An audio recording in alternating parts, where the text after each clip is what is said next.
Salam əziz Mokrosanqan izləyicilərimiz. Gördüyünüz kimi 3000 kilometrdəyik və heç nə etməmişik.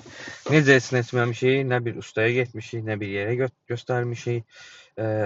Bu videonu nəyə görə çəkirəm? Bəzi izləyicilərimiz yazır ki, məsələn, neynəməlisən, təzə maşındır və yaxud nəsə. Onun üçün çəkmirəm. Ən azından bunu hər 1000 kilometrdə çalışıram ki, çəkəm, sizə göstərəm ki, yəni təzə maşındır, Çin maşınıdır, pisləyən o qədər adamlar var ki, yəni sürməyən insanlardır adətən bu maşını pisləyən insanlar.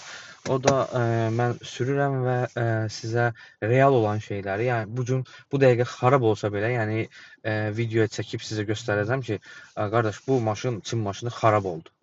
Yəni burası xarab oldu, belə oldu, belə oldu. Hal-hazırda 3000-dəyik və inşallah ki, sabah maşının ilk yağ dəyişməsini edəcəyik. Dostumuzun yanına gedəcəyik və orada yağ dəyişməsini edəcəyik. Qismət olsa oradan da bir balaca bir kusok video düzəldib sizin üçün paylaşacağam.